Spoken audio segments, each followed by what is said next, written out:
Oke, ini kan istilah yang semakin tren hari ini toxic relationship. Kalau ditanya, seperti apa sih toxic relationship dan apa pengaruhnya buat kita? Kalau saya tuh selalu suka membahas dari akar kata dan maknanya dulu, gitu kan. Toxic kan beracun, gitu. Apa sih makna racun? Racun itu kan sesuatu yang kalau terkena pada kita, maka itu jadi berkurang, gitu. Ya. Jadi yang paling gampang kalau ada sebuah, logam kena air keras gitu ya, dia terus karatan gitu ya, atau meleleh gitu. Nah sekarang pertanyaan buat kita, ketika ada sebuah hubungan, apakah interaksi kita sama orang tersebut membuat kita, semakin, baik atau semakin memburuk gitu? Kalau ternyata semakin memburuk, apakah lantas harus di-end nggak nih, di-stop aja nggak gitu? Nggak segampang itu juga gitu. Karena kita harus lihat lagi, apakah memburuknya itu akibat karena pengaruh dia gitu, dia menjadikan kita hubungannya jadi toksik, atau kita penyebabnya gitu ya. Misalkan pasangan kita, komplain, "Aduh lu kok kerja melulu sih?" Gitu ya.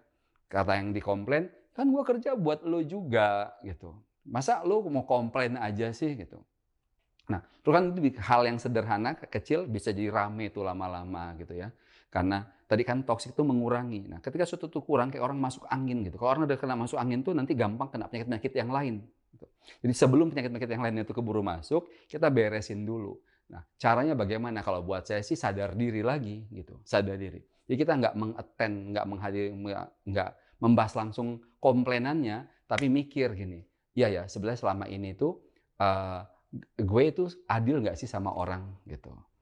Bahkan kita harus bertanya pada diri kita, saya itu adil nggak pada diri saya sendiri? Karena seringkali kita tuh tidak bisa adil sama orang karena kita tidak adil pada diri kita. Jadi kalau kata-kata, "Kerjamu terlalu keras, aku nggak dapat perhatian," gitu. Sebetulnya kalau kita tanya pada badan kita sendiri, kita tuh bersikap adil nggak gitu. Jadi seringkali pesan-pesan yang muncul dari luar itu adalah signal buat kita. Ketika kita itu budek nggak ngedengerin suara hati kita sendiri, nggak ngedengerin badan kita sendiri. Jadi kita in a way dan berterima kasih gitu. Tapi meskipun itu juga harus hati-hati, karena bisa jadi yang sebelah sana juga terlalu demanding gitu ya. Mau nontonnya seminggu 3 kali karena pacaran gitu kan, itu sih, malah super toksik jadi akhirnya gitu ya. Namun terlepas dari itu semua, kesadaran kita tentang menilai bagaimana kita mengelola diri kita, mengatur waktu kita, dan kemudian pola hubungan kita dengan orang lain, membuat kita lebih sadar, ini toksik atau tidak, ini membangun saya atau menghancurkan saya, ini memperbaiki atau merusak. Demikian.